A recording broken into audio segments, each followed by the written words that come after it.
it's Amina here, the Happily Imperfect leader, and welcome. Today's interview is with one of the authors of the upcoming book, The Perfect Migrant, and I'm excited to introduce to you Charity Ngugi-Latz, and Charity is based in Germany. In a minute, she will tell us a bit about herself.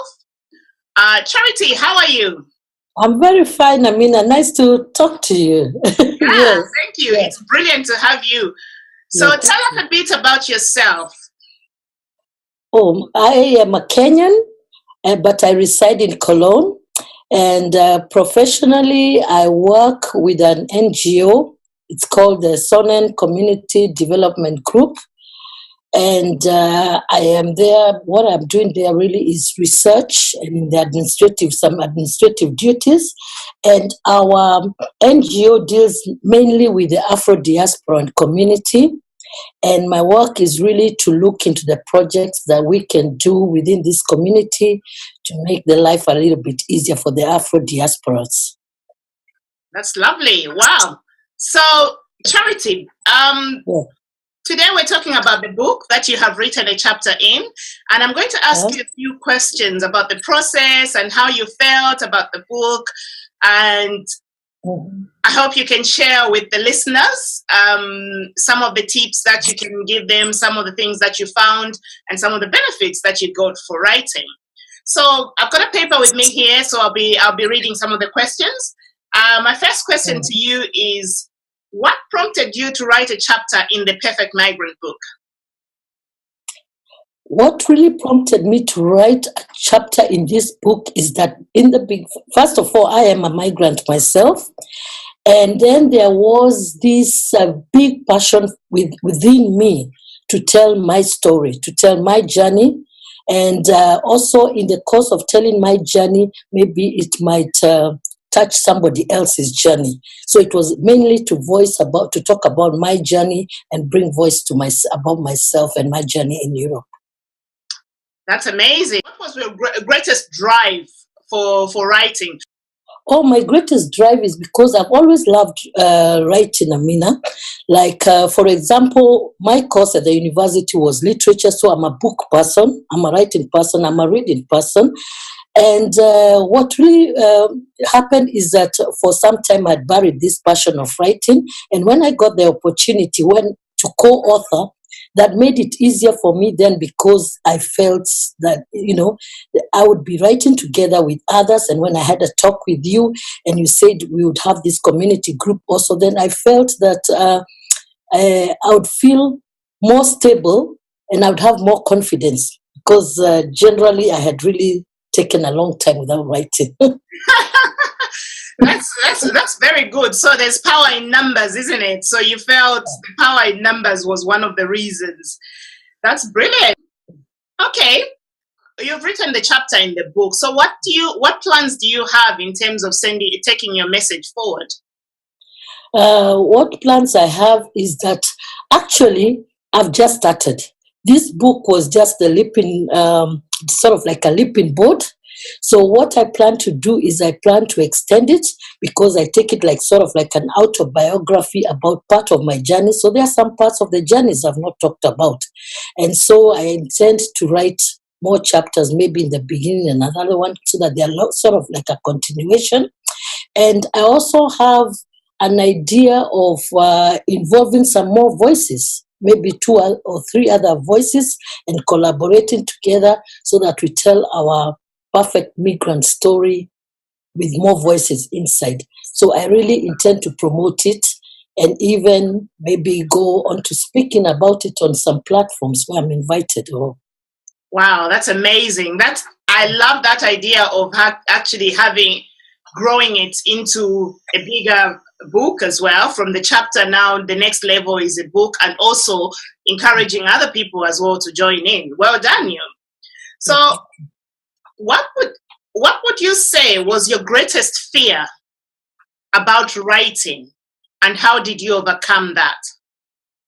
Oh, my greatest fear about writing was this just uncalled of unwanted fear, like thinking I was too old for it and thinking that I'm not good enough.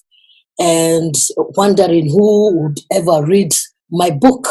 But what really I did is that one time I just made a decision that I am going to write it. And to do this, I took myself on a 3-week holiday, what I call my self-therapy holiday. And in this self-therapy holiday time, I decided it was just basically me alone, and I write this book for once. And that's exactly what I did. Wow. Yes, that's how I overcame the fear. Wow, that's a good idea, actually. Yeah. Taking yourself away and just believing in yourself and giving yourself that time, which is something that's really important in life, for us to give ourselves time when we're doing something. Okay. So how do you feel now after writing the book? How I feel? I'm so excited. I can't wait to see it on the bookshelves. No, I'm really, really excited. And it has given me a leaping ground. You know, I now, I'm so ready. I feel I'm ready to write more and more, you know. Wow. Yeah. So it was an opening. I feel excited, and it's also an opening into a new career. And into a new career. Wow, that's amazing. Opening into a new career.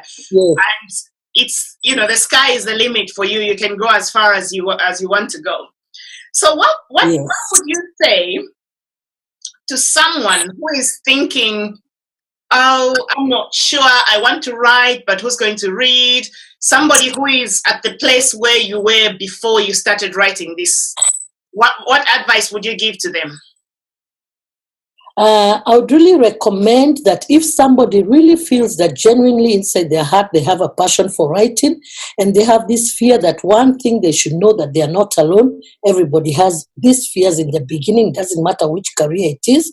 Mm-hmm. And the second thing is that it would be probably a good idea to co-author with others as a chapter in the beginning, just because this co-authoring builds up some sort of like a unity. You feel some sort of a bondage, and you feel more secure, and then you don't even also have to write too much, because a book is many pages, and this would be lesser pages, and that would be a good starting point. But the other third point is that if you want to write, just write, and believe in yourself.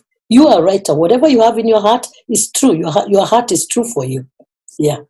Brilliant. Yeah, I think that's very, very important. When you say believe in yourself, most of the times what stops us is the belief, but also the fear of, if you have a story to tell, you think, who else is going to read it? Yeah. But people are willing, by nature, human beings, we are curious human beings. We want to know what's happening to the next person and things like that. And this is a very good way of getting your message out there and sharing, because even if you teach, one person learns from your story, that's a benefit. But more than one person is going to read the story, and you don't know how many people you're going to reach and how many people you're going to help with your story. So it's important to just put it out there. Thank you for that. So I think in terms of the unexpected benefits, obviously there's the benefits now, you're happy, you are doing, but were there any things that came out in you, benefits that came out that you weren't expecting? Oh yes. That's the unexpected benefits are this, Amina. When I wrote this book, I really, in the beginning, I wanted to write about diversity, migration and diversity. But when I started writing, and when I went for my self-therapy, I discovered that actually what I was writing is an autobiography of myself. So it means that through writing, I managed to go deep into some things which I had blocked out, or some journeys which I had a different story, some unbeliefs I had, and I managed to somehow dig them out, bring them out into the open, managed to look into them and find out, is this real? Is this not real? So like in the beginning when I was writing from a very bitter point of view. But as I tore up those papers later on and I started dealing with myself, and then I started looking at everything a little more positively. So what the biggest benefit to me is that this book was like an opening up for me. It was like an unmasking for me. It gave me more self-esteem. And for me, it just made me feel whole again.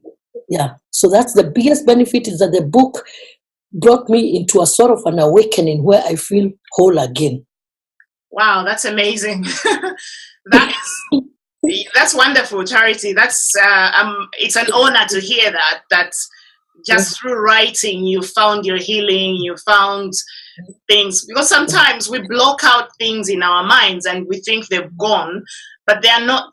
They haven't gone. And at the moment in the world, there's quite a lot in the news every day. You hear about people with struggling with mental health issues and well-being issues, bereavement after difficult things happen in their lives. But what we do is, the natural thing is, we are told to man up and just forget about it, and and life continues. But sometimes those things can manifest themselves into other difficulties, and through writing sometimes you get that help, that you bring it forward and you acknowledge it, and then you move forward from there. And thank you very much for sharing that, because that's a very important point, which I didn't expect myself to hear. How far would you like this book to reach? Who are the people that you think, I need a certain kind of people to read this book?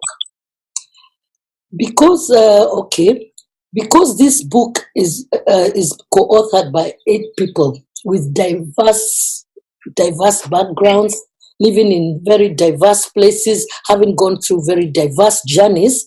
It's a book that I would recommend everybody to read, because you never know where somebody's story touches. Like, I would also like this book to be read by people in Africa, especially people in Africa. I love them to read this book, because in this book there are a lot of revelations, especially about life abroad, and the journeys people go through, and the experiences and the struggles. And then in those struggles, you finally see that the people become heroes out of them.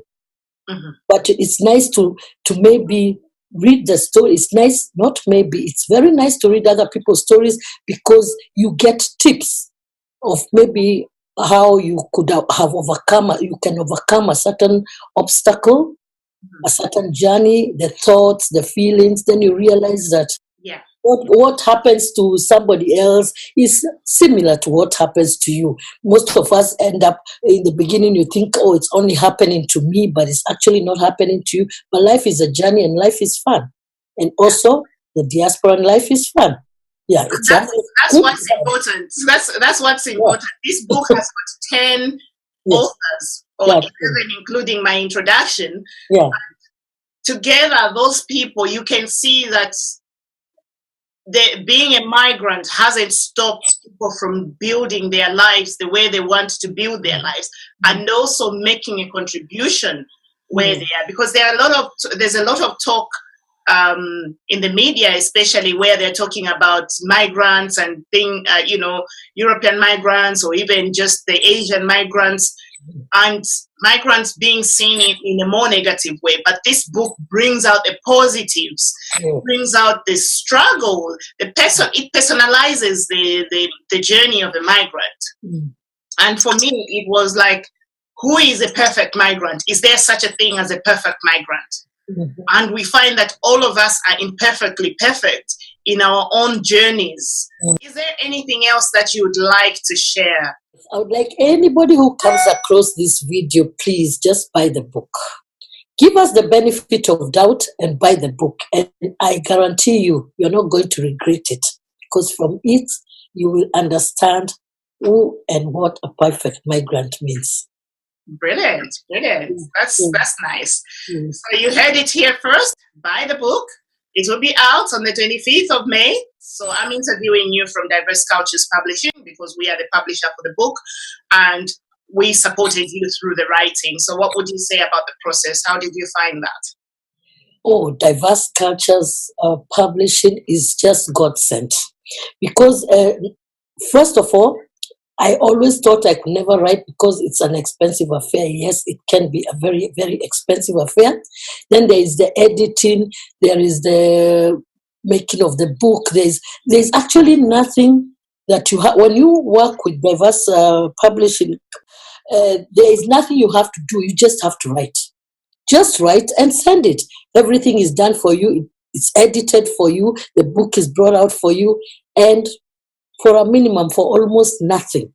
And so I would encourage everybody to, if you really want to write, use the services. Diverse Culture Publishing does the whole work for you. The only thing that I did on my part, and I'm talking personally and I'm talking sincerely, the only part I did for myself was to write. And there were times when I felt so desperate and I could actually write a message to the publisher, Amina, and say, I'm feeling like right now I cannot write. I think I'm not ready. And she'd say, we would have a talk and she'd ask me, what is it really that is making you want to procrastinate against writing? And we'd have a one-on-one and eventually you end up, really even making friends, even with the other co-authors in the community group. So I would advise anybody who really wants to write, especially first-time writers, choose Diverse Culture Publishing, just enroll. There's a good, friendly kind of payment. You can pay it in installments. And then just write. Write, and as you write, just send. Let the editing be done for you. Let the publishing be done for you. Everything is done for you. The book. There's nothing else you have to do except write. Right, yeah, it's true. Thank you for that, Charity. I mean, I don't know how many times I was crying sometimes just because of feeling apprehensive. And then later, I can't believe it. It was a journey, but a nice one. Yeah. And I'm so confident, yeah. And the end of it is really good, isn't it? It's like everything else. Life is difficult, but if you stick with it, the results are good. Yes. And now you're a published author, yeah? In a month's time, you'll be published. Well done. So thank you very much, Charity, for taking your time. And I know you're busy, but thank you for sparing this time to speak to me and to speak to my viewers. And I'm looking forward to seeing what else you will do, because I know this is only the beginning for you. Yes, it is. Thank you.